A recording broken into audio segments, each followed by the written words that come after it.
Baik, selamat pagi. Di sini kami dari kelompok 7. Izin memperkenalkan diri. Yang pertama ada saya, John Felix Regar dengan NIM B1A021105. Saya Desdirendrani Arif Arafa dengan NIM B1A021120. Nah, di sini kami sudah berada dengan seorang penyuluh pertanian di desa ini dengan Bapak siapa? Pak Prata. Nah, Pak Prata. Jadi kami sini ingin mewawancari Pak Prata dengan beberapa pertanyaan. Nah, yang pertama Pak, bagaimana proses difusi atau penyebaran ide-ide inovasi untuk ke desa ini yang sudah Bapak terapkan gitu? Penyebaran informasi ya? Iya. Informasi di bidang apa dulu sih? Di bidang komoditas atau teknologi yang digunain gitu. Kita kan kembali ke peran penyuluh kan. Iya. Peran salah satu peran penyuluh itu sebagai apa? Sebagai fasilitator. Sebagai fasilitator kita tuh ibaratkan jembatan. Menjembatani informasi-informasi yang ada di dinas untuk sampai ke petani. Apapun itu, baik itu teknologi, baik itu pupuk, apapun menjadi kebutuhan petani yang ada di dinas, itu kita sampaikan ke petani. Kalau untuk ke petaninya langsung, biasanya kita pertemuan kelompok. Itu kita sampaikan apa informasi-informasi yang ada di dinas. Nah, baik. Tadi sudah dijelaskan Bapak ini bagaimana proses difusinya. Nah, sekarang pertanyaan kedua Pak, apa saja faktor yang mempengaruhi proses penyebaran ide-ide ini Pak? Misalnya dari akses informasi atau sebagainya gitu. Faktor-faktornya ya. Kalau untuk faktor-faktor itu kita kan tergantung dari petani. Kita kan ada tingkatan petani kan. Ada usia petani mempengaruhi kemampuan petani dalam Menerima informasi. Dan ada juga kan ada kelas-kelas petani kan, sampai kelas itu ada namanya kelas penolak kan, lagar kan. Nah, jadi untuk informasi-informasi itu kita sampaikan semudah mungkin agar petani itu mudah memahaminya.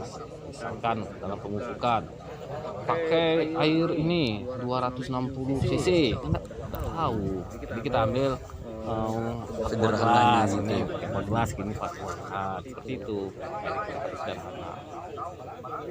Dari kalau dari bapaknya ada nggak kendala sebagai penyuluh ini ke petani atau karena Kendala penyebaran ide-idenya gitu. ide-idenya Atau Oh, sering banyak tuh kendalanya. Yang pertama tuh terkadang kan ini saya bawa ke sini nih petani milenial nih, petani yang sudah modern nih.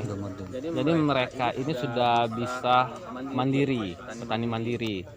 Untuk teknologi ini, khusus untuk pepaya ini, mereka sudah mandiri, bahkan ini sudah melihat YouTube, konten-konten YouTube, bahkan sudah membuat ini sendiri, uji sendiri, seperti nih bisa gini. Dia untuk bibit nggak pernah beli lagi, dia cukup bibit bikin sendiri. Ada.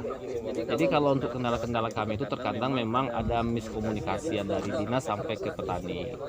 Kadang informasi yang dari dinas, kadang itu di petani ini tidak sinkron. Di dinas baru sampai A, petani kami sudah sampai C, karena memang petani ini sudah maju di sini. Berarti untuk kendala akses informasi tidak ada ya Pak? Tidak ada. Kalau untuk kendala fasilitasnya gitu Pak, seperti teknologi yang digunain gitu, ada nggak ide-ide yang baru gitu, penggunaan teknologi yang terbaru gitu? Teknologi terbaru untuk pepaya paling cuma di pemupukan. Mereka kan sudah mulai beralih ke pemupukan ini ya, non kimia, pupuk organik. berarti petani di sini ibaratkan sudah petani yang tradisional menjadi petani modern gitu. Ya, kalau yang khusus pepaya di kelompok tani makmur ini sudah dikatakan kelompok tani yang modern. Mereka sudah dapat sertifikat grade B kalau nggak salah itu ya, grade B itu pepaya tanpa zat kimia.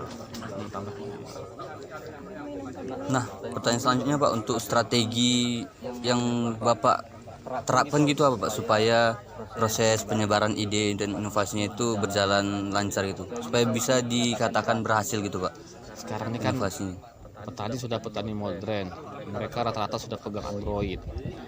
Komunikasi kami pun juga gampang sekarang. Kami punya WhatsApp group. Kami ada teknologi baru yang kami dapat, ada video kami sebar di grup. Pembahasan terkadang di grup.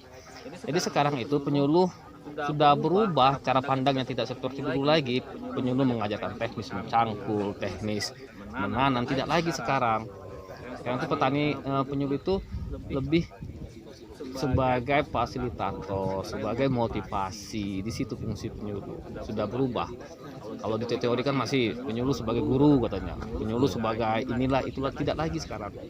Kebanyakan sebagai fasilitator dan motivator. Ada lagi? Baik, mungkin itu saja Pak yang ingin kami tanyakan. Terima kasih atas waktunya ya Pak. Selamat pagi Pak. Nah baik, selamat pagi. Di sini kami dari kelompok 7. Tadi kami sudah bertanya atau mewawancarai seorang penyuluh pertaniannya. Nah di sini kami sekarang sudah berada dengan petaninya, dengan Bapak siapa kalau boleh tahu Pak? Kami Bapak Agusman. Nah Bapak Agusman, di sini Bapak komoditas yang ditanam apa aja Pak kalau boleh tahu Pak? Kalau kami di bawah tadi ya punya. Kami cabai. Oh cabai. Berarti Cabai, kalau sayurannya tuh mentimun. Kami masih buka lahan di bawah tadi kan. Tanah hitam tadi kami lewat, nah itu kami itu. nah untuk faktor-faktor yang mempengaruhi atau kendala gitu Pak, penyebaran inovasi atau ide-ide dari Bapak penyuluhan pertanian ke petani itu apa aja Pak gitu? Kalau masalah itu kami cukup dekat, cukup komunikasi, cukup pokoknya efektif. Setiap perkumpulan kami efektif banget perkumpulan, jadi masalah komunikasi aman. Berarti kalau akses informasi dan komunikasi aman. Kalau dari cepat apa kami dapat. Kalau dari penerapan teknik dan teknologi yang digunakan ada nggak Pak kendalanya gitu atau Ya mungkin kalau yang masalahnya? kalau kami alhamdulillah karena kami sudah berjalan berapa tahun dari sekian ganti PL apa penyuluh, alhamdulillah kalau masalah komunikasi kami aman. Kendala masalah itu aman. Ya, cuman kalau kami kendala cuman di lapangan aja. Kalau masalah misalnya ada hama penyakit kan, cuma itu aja kami ya langsung tanya. Cuman kan kita harus turun ke lapangan, harus kita uji, kita panggil lapor. Banyak kaitannya terkait semua pihak banyak. Kalau masalah komunikasi kami aman. Kalau ini Pak, misalnya udah hasil panen, itu panennya langsung dijual ke pasar atau dibeli? Kami sebagian ada yang bawa sendiri, sebagian ada pelukul datang sendiri ngambil ke kebun. Cuman kebanyakan sini ada pengepul, ada tengkulaknya, ada tengkulak langsung datang ke kebun, ke rumah. Nah untuk pertanyaan selanjutnya Pak, kan ada penyuluh pertaniannya ke sini kan Pak. Nah, strategi apa aja yang udah diterapkan penyuluh pertanian dan berhasil dilakukan oleh petani seperti Bapak gitu? Kalau kemarin kita misalnya kita ini ya, kita kepingin nanam cabai, nah, itu kita harus tetap TPL kan. Nah, jadi dia nanti kita minta bantuan ini dia tuh langsung cepat tertanggap, cepat apa, nah itu kami ya, tibanya nggak nunggu lama-lama, dia langsung cepat tanggap. Berarti peran penyuluhnya PPL-nya sebagai penting banget fasilitator. Ya, boleh katakan Pak Tata ini Iya. dia baru kurang lebih setengah tahun lah. Dulunya kan Pak ini kita begitu datang pertama, 2 kali pertemuan kita langsung sudah nyambung, ibaratnya komunikasi kita ngobrol biasa ini langsung nyambung. Nah itu yang udah kita serap. Kita pun enak, penyampaian pun enak gitu kan. Nah tadi kan ada Bapak bahas tentang PPL sebagai fasilitator kan Pak. Apa aja yang sudah difasilitasi oleh PPL? Contohnya seperti teknologi yang diberikan atau bantuan yang diberikan gitu Pak. Kalau kami apa kemarin tuh dia bawang bawang merah nih kan. Jadi selama ini mungkin kan pasti ada perkembangan kan. Selama ini kita misalnya ada bantuan kita tanam, terus ya mungkin kayaknya mungkin PPA itu bukannya apa, dia kan megang beberapa desa misalnya kan. Bapak ini dia selalu membimbing kami.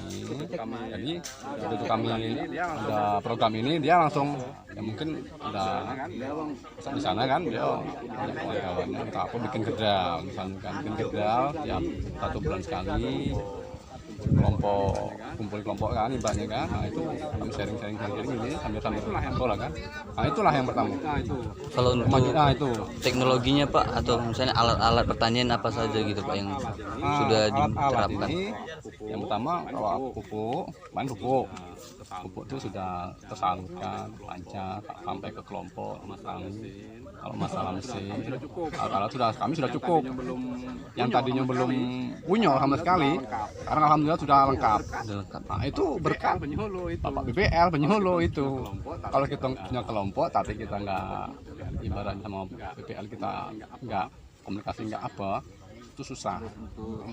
Baik, untuk bibitnya gitu Pak, ada nggak bibit yang berkualitas atau perbedaan bibit yang dari penyuluh dengan petani yang digunakan petani Pasti sebelumnya? ada. Kadang Bapak penyuluh ini kadang dia tanya kan, kadang bukan dia tanya maunya apa gitu kan.